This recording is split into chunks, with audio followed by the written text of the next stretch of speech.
La bombe atomique est une arme qui utilise l'énergie nucléaire pour provoquer une explosion extrêmement puissante. Elle utilise une réaction de fission nucléaire pour dégager une quantité énorme d'énergie, libérant des ondes de choc, des radiations et une grande quantité de chaleur.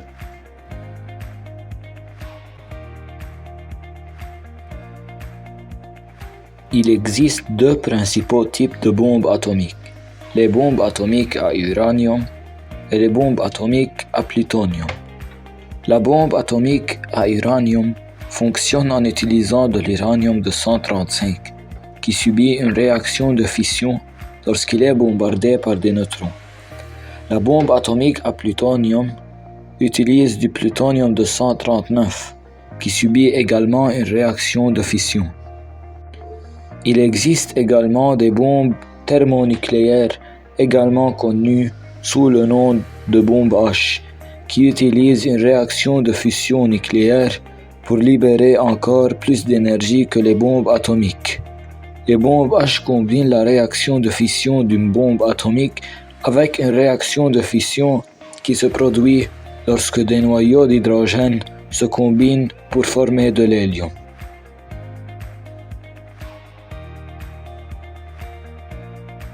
Les bombes atomiques et les bombes thermonucléaires contiennent des matériaux fissiles tels que l'uranium-235 ou le plutonium-239 qui subissent une réaction de fission nucléaire. Les bombes thermonucléaires contiennent également des isotopes d'hydrogène tels que le deutérium et le tritium qui subissent une réaction de fusion. En plus des matériaux fissiles, les bombes atomiques et les bombes thermonucléaires contiennent des explosifs conventionnels tels que le trinitrotoluène, le TNT, qui sont utilisés pour créer une implosion qui comprime les matériaux fissiles et déclenche la réaction de fission ou de fusion.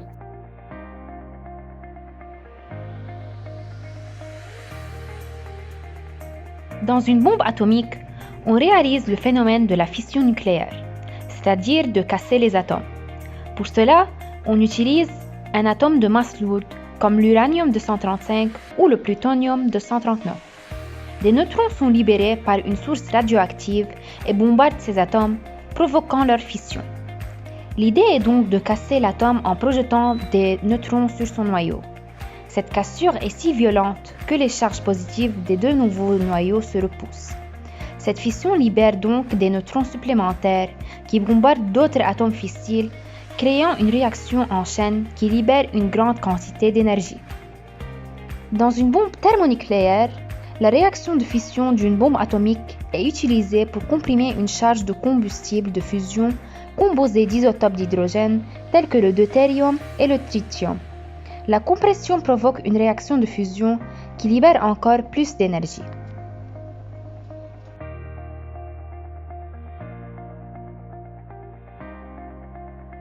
Dans le contexte de la réaction d'oxydoréduction qui se produit dans une bombe atomique, l'oxydant est généralement un composé chimique explosif, tel que le TNT ou le PETN, qui fournit l'oxygène nécessaire à l'oxydation de l'uranium ou du plutonium.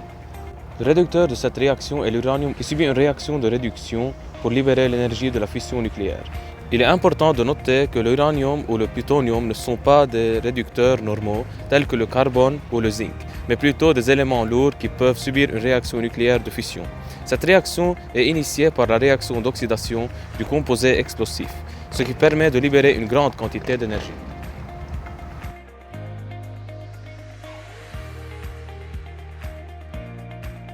L'uranium est un élément clé dans la bombe atomique, car il est utilisé comme combustible nucléaire. Dans une bombe atomique, l'uranium-235 subit une réaction de fission nucléaire lorsqu'il est bombardé par des neutrons, ce qui libère une grande quantité d'énergie et produit des produits de fission tels que le barium et le krypton. On peut conclure qu'il est important de noter que les armes nucléaires sont extrêmement dangereuses et causent des effets dévastateurs à long terme sur l'environnement et les êtres vivants. Les utilisations de ces armes sont réglementées par le traité sur la non-prolifération des armes nucléaires qui vise à limiter la propagation de ces armes dans le monde.